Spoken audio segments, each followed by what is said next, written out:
হযরত আমর ইবনুল আস রাদিয়াল্লাহু তাআলা আনহু তিনি ইসলাম ধর্ম গ্রহণ করার পূর্বে নবীজি নবুয়ত প্রাপ্তির পর যখন নবীজি নবুয়ত লাভ করেছেন এর পরে হযরত আমর ইবনুল আস রাদিয়াল্লাহু তাআলা আনহুর সঙ্গে যখন মুসাইলামাতুল কাজ্জাবের দেখা হয়েছে, মুসাইলামাতুল কাজ্জাব নামক এই লোকের সাথে যখন সাক্ষাৎ হয়েছে, এবার মুসাইলামাতুল কাজ্জাব আমর ইবনুল আস রাদিয়াল্লাহু তাআলা আনহুকে ডাক দিয়া বলে, আরে আমর, তোমাদের বন্ধুর উপর আমি শুনেছি নাকি একখানা কমপ্লিট সূরা অবতীর্ণ হয়েছে, একখানা সূরা নাকি নাজিল হয়েছে। আমি মুসাইলামাতুল কাজ্জাব শুনেছি, এটা কি সত্য? এবার আমর ইবনুল আস রাদিয়াল্লাহু তাআলা আনহু মুসাইলামাতুল কাজ্জাবকে ডাক দিয়া বলে, আরে মুসাইলামাতুল কাজ্জাব, তুমি যা শুনেছ সব সত্যি শুনেছ। এবার মুসাইলামাতুল কাজ্জাব আমর ইবনুল আস রাদিয়াল্লাহু তাআলা আনহুকে ডাক দিয়া বলে, আরে আমর, এমন কি সূরা নাজিল হয়েছে তোমাদের বন্ধুর উপর, এমন কি সূরা অবতীর্ণ হয়েছে তোমাদের হাবিবের প্রতি, আমি একটু জানতে চাই। এবার আমর ইবনুল আস রাদিয়াল্লাহু তাআলা আনহু তিনি বলেন, সূরাতুল আসর অবতীর্ণ হয়েছে, সূরাতুল আসর নাজিল হয়েছে। এইভাবে সূরাতুল আসর তিলাওয়াত করে করে শোনাচ্ছেন। এবার মুসাইলামাতুল কাজ্জাব আমর ইবনুল আসকে ডাক দিয়া বলে, আরে আমর ইবনুল আস, তুমি শুনে রাখো রে, আর তুমি জেনে রাখো, মানুষকে জানাইয়া দিও, আমি মুসাইলামাতুল কাজ্জাবের উপরেও এই মুহূর্তে একখানা কমপ্লিট সূরা নাজিল হয়েছে। নাউজুবিল্লাহ বলতেন না। আমর ইবনুল আস রাদিয়াল্লাহু তাআলা আনহু ওই সাহাবীকে মুসাইলামাতুল কাজ্জাব বলতেছে যে আমি মুসাইলামাতুল কাজ্জাবের উপরও এইভাবে একটা সূরা নাজিল হয়েছে। এবার হযরত আমর ইবনুল আস রাদিয়াল্লাহু তাআলা আনহু মুসাইলামাতুল কাজ্জাবকে ডাক দিয়া বলে, আরে মুসাইলামাতুল কাজ্জাব, আমি জানতে চাই আর আমি শুনতে চাই, তোমার উপর এমন কি সূরা নাজিল হয়েছে, তোমার উপর এমন কি আয়াতে কারিমা অবতীর্ণ হয়েছে, আমি জানতে চাই, আমাকে একটু শোনাও। এবার মুসাইলামাতুল কাজ্জাব ডাক দিয়া বলে, ইয়া وبروا يا وبروا وإنما أنت أذنان صدر وسائرك حفر نقر।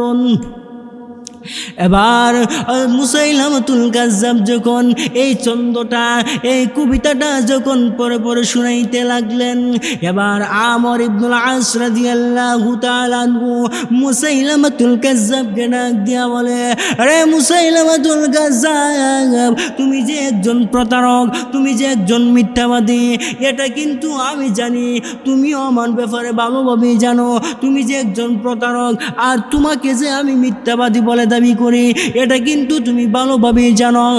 এবার এই ছন্দের ব্যাখ্যা করছেন মুফাসসিরিনে কেরাম তাফসীরের কিতাবের মধ্যে, হে উবর, উবর মানে একটা প্রাণী, যেই প্রাণীটা বিড়ালের সাদৃশ্য রাখে, দুই কানওয়ালা বিশিষ্ট একটা প্রাণী, তার বুকটাই একটু প্রশস্ত, আর বাকি দেহের অংশগুলি হলো বাজে এবং নিকৃষ্ট। এই ছন্দের অর্থ হলো এটা।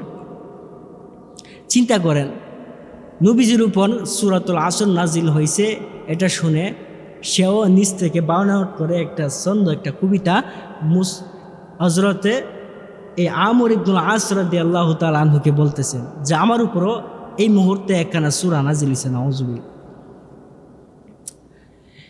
এবার মক্কা নগরের কাফের মুশরিকরা তারা যখন এই ছন্দের কথা শুনলেন, এই কবিতার কথা শুনলেন, তারা অর্থের দিকে খেয়াল করলেন, কারণ মক্কা নগরের লিডাররা, মক্কা নগরের সর্দাররা, কাফের মুশরিকেরা তারা আরবি অর্থ বলতো এবং এগুলির ব্যাখ্যাও করতো, তারা এই বিষয়ে জানতো, আরবির অক্ষরগুলির তারা অর্থগুলি ভালোভাবে উঠাইতে পারতো। এবার এইভাবে কাফের মুশরিকদের কানে যখন এই খবর চলে গেছে। এবার কাফির মুশরিকেরা মুসাইলামাতুল কাজ্জাবকে ডাক দিয়া বলে, আরে মুসাইলামাতুল কাজ্জাব, তুমি একজন প্রতারক, তুমি একজন ধোঁকাবাজ, তুমি একজন বাটপার। কারণ আমরা যা শুনেছি রে, তুমি যা কবিতা লিখছো এবং যেই কবিতা আবৃত্তি করেছ এবং যেই কবিতা তুমি প্রসার করতেছো, এই কবিতার অর্থ অনেক বাজে এবং অনেক নিকৃষ্ট। এইভাবে মুসাইলামাতুল কাজ্জাবকে তারা ঠাট্টা বিদ্রুপ করতে লাগলেন এবং মুসাইলামাতুল কাজ্জাবকে তারা বাটপার সিটার বলতে লাগলেন যে তুমি সাধারণ একটা মানুষ না, তুমি নিজ থেকে একটা কবিতা তুমি বানাউট করছো, তুমি আবার বলতেছো যে মুহাম্মদের উপর যেইভাবে সূরা নাজিল হয়েছে তোমার উপর ঠিক তেমনিভাবে সূরা নাজিল হয়ে গেছে। কারণ মুহাম্মদের যে সূরার অর্থ, এই অর্থের সঙ্গে মুসাইলামাতুল কাজ্জাবের এই কবিতার অর্থ মিলে না। এই জন্য মক্কা নগরের কাফির মুশরিকরা তারা এটা কিনে খুব ঠাট্টা বিদ্রুপ করেছে। ও মুরব্বী বাবারা, যুবক ভাইয়েরা, আল্লাহ রব্বুল আলামিন স্পষ্টভাবে বান্দা বান্দিকে জানায় দিয়েছে। প্রথম নম্বর অংশে আল্লাহ বলেন, ওয়াল আসর, আমি আল্লাহ সময়ের কসম কে বলতেছি, ইল্লাল্লাযীনা আমানু ওয়া আমিলুস সালিহাত ওয়া তাওয়াসাউ বিল হাক্কি ওয়া তাওয়াসাউ বিস সবর। নিশ্চয়ই মানুষ খুব ক্ষতিগ্রস্তের মধ্যে পড়ে আছে, খুব ক্ষতিগ্রস্তের মধ্যে আছে। তবে ওই সমস্ত লোকেরা ক্ষতিগ্রস্ত না, যেই সমস্ত লোকেরা আমি মহান আল্লাহ তাআলার প্রতি ঈমান আনয়ন করেছে, যেই সমস্ত লোকেরা তারা একে অপরকে দাওয়াত দেয়, হকের দাওয়াত দেয়, সততার দাওয়াত দেয় এবং নিজে ধৈর্য ধারণ করে, অপরকে ধৈর্য ধারণ করার কথা বলে, এবং যারা আমলে সলেহ করে, অর্থাৎ সৎ কাজ নিজে করে এবং অপরজনকে করার জন্য আদেশ করে, ওই সমস্ত লোকেরা কোনোদিন ক্ষতিগ্রস্তের মধ্যে পড়ে থাকতে পারে না।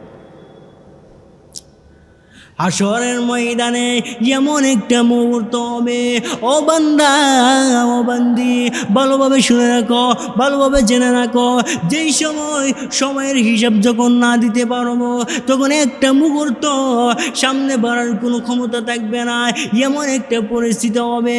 এই সময় পায়া আল্লাহ তাআলাকে রাজি খুশি করার জন্য আল্লাহ তাআলার দরবারে বেশি বেশি করে ইবাদত করতে হবে এবং ভালো কাজ করার মধ্যে এই সময়টাকে পার করতে হবে, এই সময়টাকে কাটাইতে হবে, বেশি বেশি করে নেক আমল করতে হবে। এই সময়টাকে অবৈধ কাজে ব্যবহার করা যাবে না, খারাপ পথে ব্যয় করা যাবে না। এই সময়ের হিসাব মহান আল্লাহ রব্বুল আলামিন হাশরের ময়দানে বান্দা বান্দির কাছ থেকে নেবে। এই সময়ের হিসাবও একদিন নেওয়া হবে। এই সময় বান্দা কোন লাইনে কোন পথে বান্দা বান্দি ব্যয় করতেছে। মুহতারাম হাজিরিন, এই সময়ের হিসাব আমাদেরকে একদিন খুব ভালোভাবে দিতে হবে। এই জন্য প্রতিটা সময়কে আমরা মূল্যায়ন করার চেষ্টা করব। সময়কে যদি মূল্যায়ন দিতে পারি, সময় আমাদেরকে মূল্যায়ন করবে। এই জন্য সময়কে বেশি বেশি করে আমাদেরকে কদর করতে হবে, মূল্যায়ন করতে হবে।